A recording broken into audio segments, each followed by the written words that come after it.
So what you heard was our own Ganga singers who worked hard on that, because singing in parallel major seconds is not an easy task. And so that's why, like, they're holding their ears so they're not listening to each other, and they can just focus on what they're doing and stay that close interval apart all the way through with a song like that.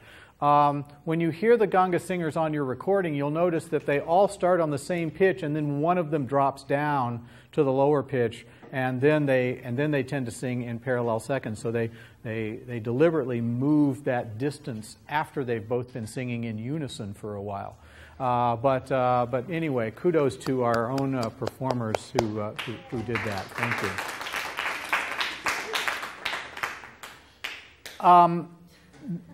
Men also do Ganga singing in Bosnia, and although you don't have a recording of that on your CD, you can find some of those examples on YouTube if you look for men's Ganga singers. I do have a recording from a previous edition of the book that I'm going to play for you now. It's actually called,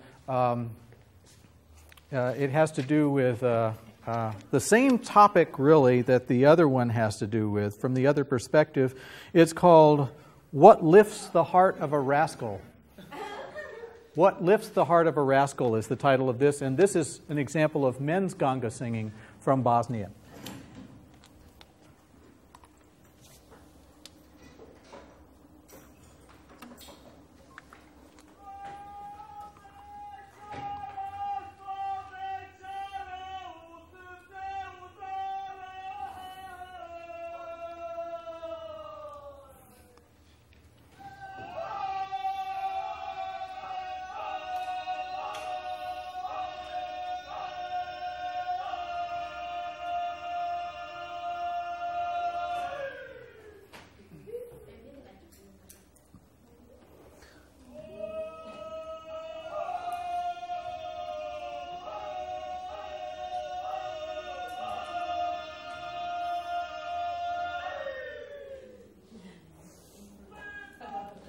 It's pretty interesting because you hear that kind of sobbing effect that goes on through there, both in the women's and the men's examples of this that are stylistic, and also the long fall at the end of the phrase, going up to a high falsetto pitch, oh, and coming back down, almost similar to the falsetto that we heard in some of the Native American songs earlier in this course. So some really interesting kinds of comparisons to be made there. Now we move back to Poland, and we look at some of the songs associated with the mountain region, which is known as the Podhale region of Poland. And if you're wondering where that is or where the mountains are in Poland, they are in the south. And if you look on the map in your book, you'll see that there is a sort of an indentation into Czechoslovakia. This is on page 231 of your text. You'll see a sort of an indentation in that green segment down into the yellow. The yellow is Czechoslovakia, the Czech Republic, and green is Poland. And that indentation area is the Podhale region, which is mostly mountainous. And in your book, you can see all the little towns that are associated with the styles that we're listening to, the largest of which is Zakopane, which looks like Zakopane, but it's pronounced Zakopane. Now, on a real map, that indentation is not nearly as pronounced as the one that's in your book, but I thought I would show it to you nonetheless. As I mentioned before, I had the opportunity to go to Poland in 1975 as a member of a high school choir, and I even have a poster from one of our concerts in 1975. This shows that a concert of a group called the All-American Kids and the Singing Pines will be performing from Florida. That's where they're from, and they'll be performing on this concert involving choir and orchestra and a variety of other things. And then who sponsored it is down at the bottom there, sponsored by a tour group called Almature, where they were trying to create relations between East and West, because if you remember your history, you remember that in 1975, Poland was still a communist country. It was still essentially behind the Iron Curtain at that time. So it was kind of a scary place to go for Americans. And so it was a way of trying to bridge cultural divides that had happened because of the whole Iron Curtain issue after World War II and the Cold War. So that's the time that I went there, and that's when I got this map, which showed the various towns that we performed in, including up here, Krakow, down here, Zakopane, Katowice, we also performed there, and then down below Katowice, you'll find Oswiecim, which is the Polish word for Auschwitz, and we did go there as well. And as a side note, I might say that as sobering as that experience was, visiting the concentration camp, what made it even more difficult was that a member of our choir, a young lady who was a very fine actor, had portrayed Anne Frank in the Diary of Anne Frank earlier that year, and she was really devastated by this visit, and I can still remember that. That was a very difficult time. So it's the kind of thing that gets seared into your memory, that kind of visit that you can never forget. And if you get the chance to go to one of these places sometime, you should definitely do it, but be aware that it's not going to be a forgettable experience. Now back to the music.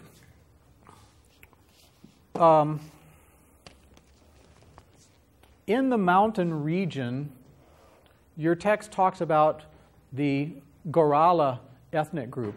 Gorala basically meaning the mountain people.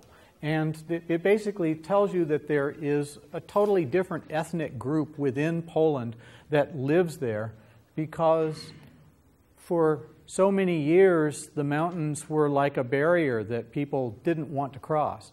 So the people who lived in the mountains were in many ways separated from the rest of the culture, and thus developed a different kind of ethnic heritage and certainly a different kind of music than you find elsewhere in the region. There's some terminology that you should know. A nuta, for example, is a melodic idea, and sometimes they will take a nuta and they will play with it for a long time and make a lot of different pieces out of the same melodic idea. And they'll speed it up, they'll slow it down, they'll perform the nuta in different kinds of ways. So, for example, you can find 3 different styles of music playing the same tune, the same nuta, and you have that on your PowerPoint and in your text. First, the Pasterska, which is a free-metered kind of thing that is typically sung by singers. Then the Viershava, which is the hybrid between the free-metered and the metered version of this song. And finally, the metered version, which means that there is a beat to it, which is the Oswadna. And so those 3 styles are outlined by your book in taking the same tune, the same nuta, and performing it in different ways, depending on the occasion. So the first style, the Pasterska style, is the free-metered style, and it's usually done by singers. And you'll see in your text, you'll see some pictures of singers doing this style in Zakopane. Okay, you'll find that in your textbook. There's a lot of pictures in here. But if you go to YouTube and type in these terms, you'll find some excellent examples of some singers and performers doing them. Many of these are not in Poland. Many of them are in the Chicago area, because there's a large number of Polish immigrants in Chicago, and so a lot of those come from there. But some of them come from Poland, some of them come from Zakopane. Let's listen to a couple of them here. This is a group from Chicago.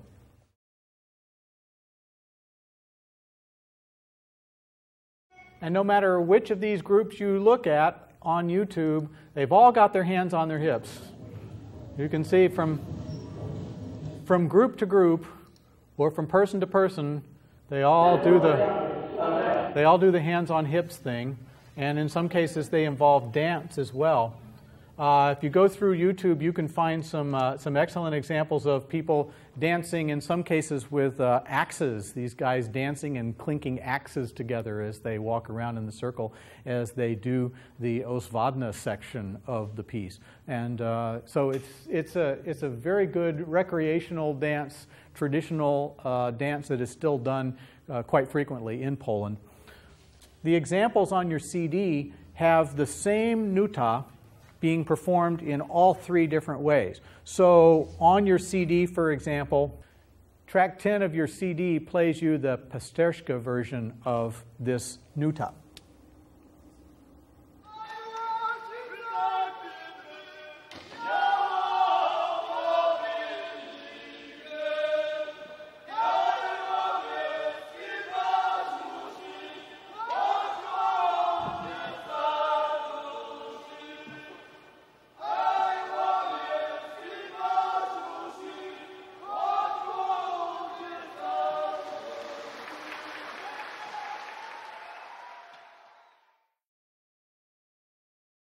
Now, comparing that to the Ganga songs, what is the interval that's being sung there?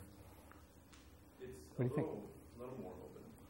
A little more open. So by open, you mean? I couldn't look exactly, but it's like maybe thirds. Or yes, larger intervals. Thirds or fourths. They're thirds. Okay. Right. We're hearing parallel thirds there instead of parallel seconds like we heard in the Ganga song. So compared to Bosnia, this music should be much more consonant to your ears. Having grown up in a culture that tends to treasure the third more than the second, you should be more comfortable perhaps with the third intervals that are being sung here in the Pasterska. So be aware of that particular difference. Now, your next track on your CD is a slightly different version of the same nuta called the Viershava. Okay, that particular version is like a hybrid between the free metered version of the Pasterska and the metered or rhythmic version of the Oswadna. So this is track 211, which is a Viershava.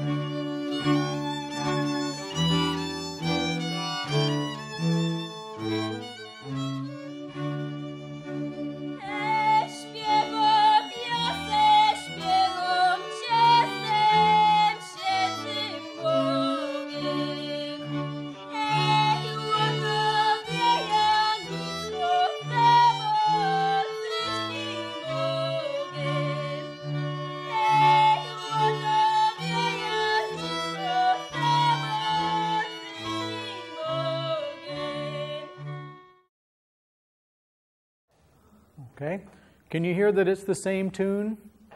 It's the same nuta. Now we're going to hear the third version, which is the Oswadna, which is much more dance-like. It's designed to accompany dancers. And so it's very rhythmic, but it's going to be the same melody, the same nuta in the Oswadna. This is the third one. By the way, what instruments are we hearing playing here? Violin. The violin and the bassi. Right, which is how many strings does the bassi have? It's got 3 strings on the bassi. And so it's a little like a cello, except that it doesn't have 4 strings like the cello. It's a smaller version. You can see an example of a bassi in your textbook. If you look at some of the pictures there, you'll see one on page 235, for example, this particular group that the author took a picture of. And you see a bassi prominently displayed in that picture. She was I think he does, yeah. Yeah. I think he's got a strap so that they can walk around from place to place playing the instrument. So it's played quite differently than a cello would be played in America or in Europe, right? A cello is typically played with the end pin standing on the ground, supporting the instrument.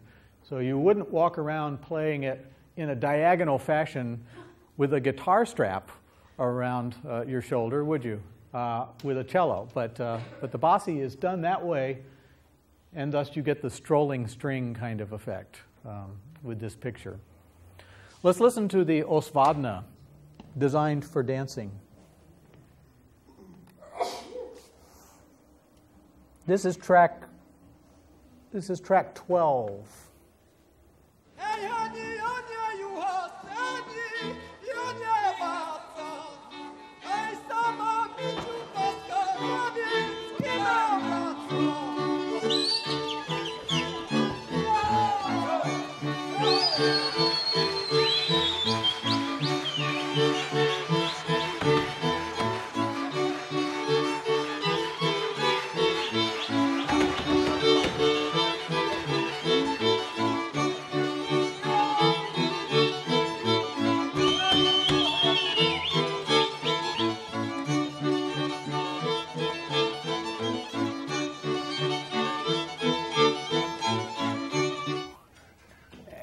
And so on.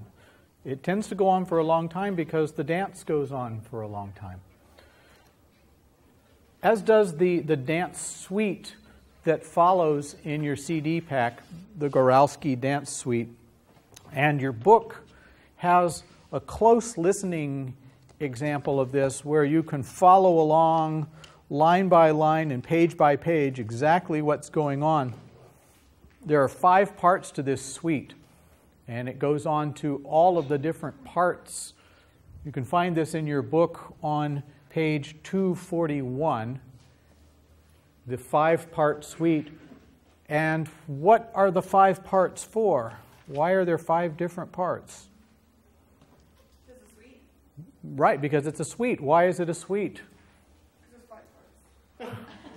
That's a circular argument if I've ever heard one. What is it that this is doing? What's the function of this music? They'll have different dances, like a slow one, maybe, like right. type thing, They're different. Yes, there are different dances. This music is to accompany dance. And so when it's time for the next type of dance, then they move to a different type of music with a slightly different beat. And that's what dance suites are all about. And this has been going on ever since the 14th century in Europe, where you might have gone to a party and you might have danced a saraband, and then you might have danced an allemande and a courant and a gigue, right? And they all had basically the same tune, but they had a different beat to them because it was a different dance step that was going on for each one of these dances. And so socially, I mean, for you to be socially acceptable, you knew how to do all of these dances so that you could interact with other people. So that's the way these dances were set up. And so the mountain culture here has adapted this same style of dance suites in which each of the movements is a different step to be able to know how to dance these things. Questions about that? Yes? When they sing, why does it sound like they're almost screaming? Yeah, stylistically, this singing is a good question. The question is why, when they sing, why does it sound like they're almost screaming or yelling? Because the placement of the voice is different than we are used to hearing in our culture. Our culture tends to ask for people to put the placement of the voice sort of forward in the front of the voice, whereas these people are singing more towards the back of their voice box. So, and I can't really imitate it effectively, but instead of talking like this, if I talk like this, you know, if I place my voice way in the back, kind of like ventriloquists do in some ways, where they put their voice in a different spot. It's the best way I can describe it. That's what's happening with this singing. Any vocalists want to add to that? I was just going to ask, is that why they sound like they're singing In terms of pitch, Yes. they sound like they're singing flat in pitch. That could be. I don't know. I've not seen any studies on that to be able to say one way or another. Right. It's a sound that's very much a chest voice rather than a head voice. Okay. Different vocalists would probably have different explanations of why this sounds the way it does, but it definitely has a different sound to it than we are used to hearing in the West. And that's one of the things that makes it distinctive. Ganga singers are the same way. Both the Bosnian Ganga singers and the Polish Podhale region singers have a totally different sound to the way they are producing vocal music than we are used to hearing. That's absolutely true. So this dance suite goes on for quite a while. I'm not going to play it for you here in class. I'll just start the beginning of it and then I'll fade it down because you need to listen to this on your own to hear the different movements and to hear how the beat is affected there, and then to go through the close listening guide on pages 243, 44, 45, and take a look at how the music changes as it goes through these different places.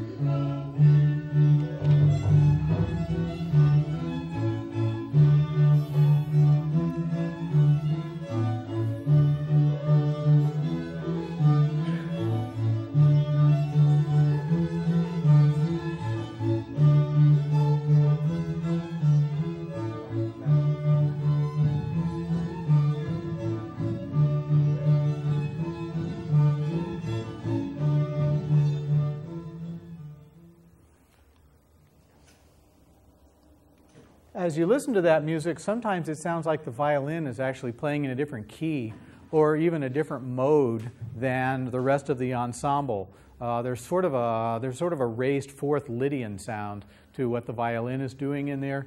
And I'm never quite sure whether they really mean to do that or whether they're just simply not getting their finger down in the right place to make it diatonic.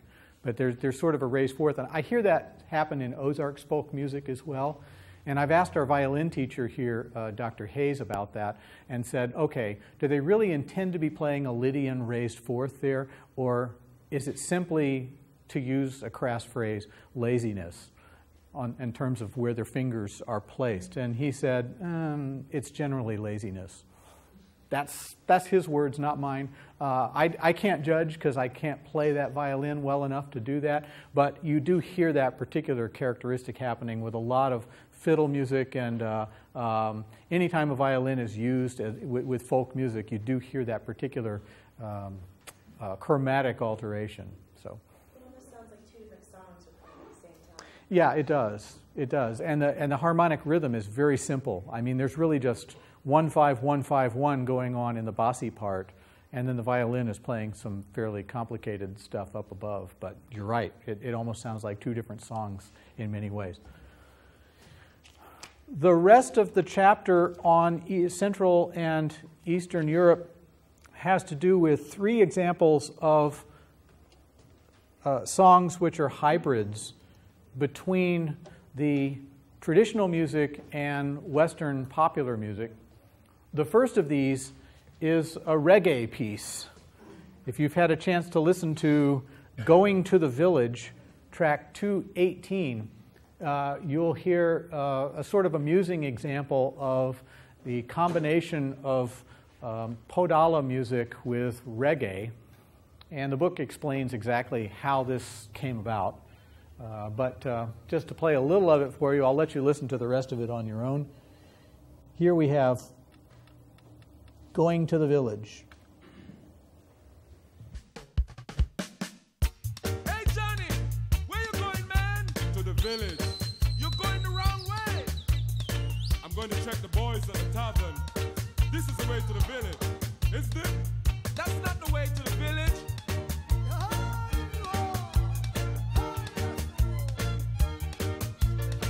You missed your way, Johnny. Coming from the mountain. Johnny the outlaw.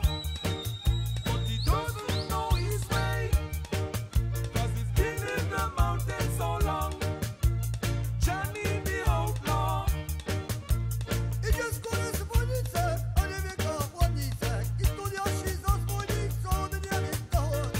and it goes on for quite some time. So you see here the example of the reggae beat and style being combined with the slow harmonic rhythm of the bassi going back between 1 and 5, 1 and 5, and then the very fast melodic motion of the violin being played over the top. And if you compare that to the Goralski suite, you hear some real similarities in style between what the violin and the bassi are doing there and what they're doing in the reggae piece going to the village. Then we have some Balkan jazz on track 219.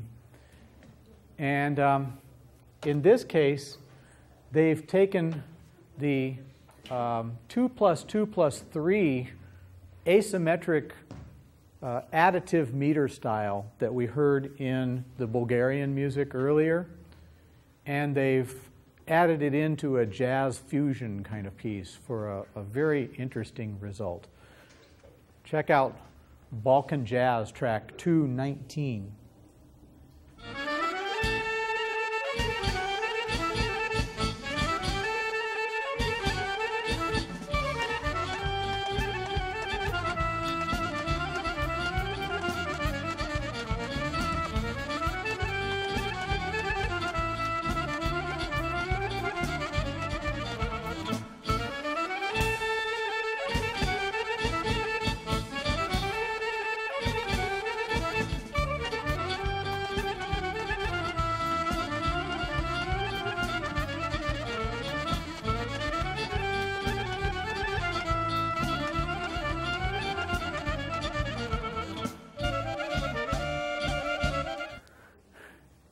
Anybody able to tap your foot to that? Hard to keep up with where it is, isn't it?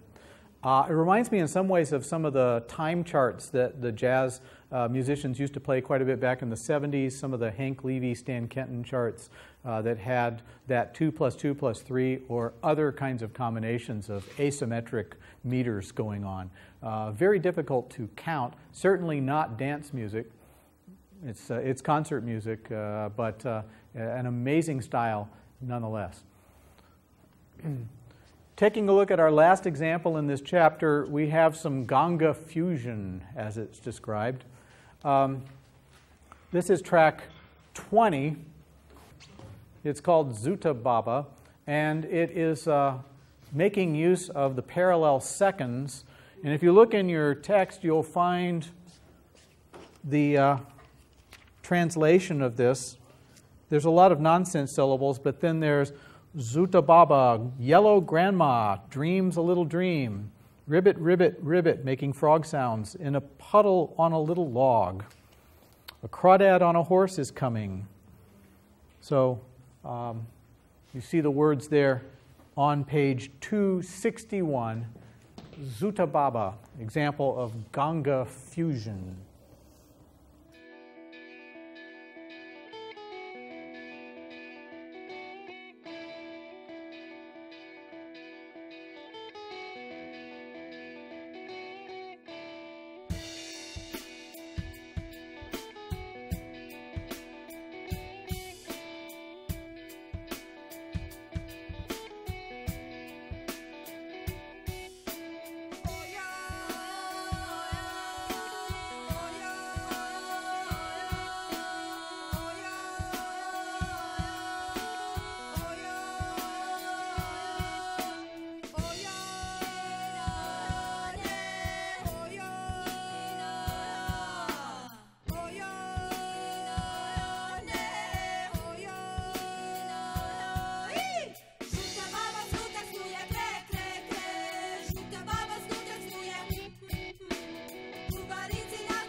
gets into a groove. It's kind of nice. I like that one. That one gets stuck in my head, I have to admit. Find myself walking down the sidewalk singing Zuta Baba Hana, and so where did that come from? Oh yeah, now I remember. That completes our study of Central and Southeastern Europe, and we will continue next with the music of Latin America. Please begin to read that chapter, if you will.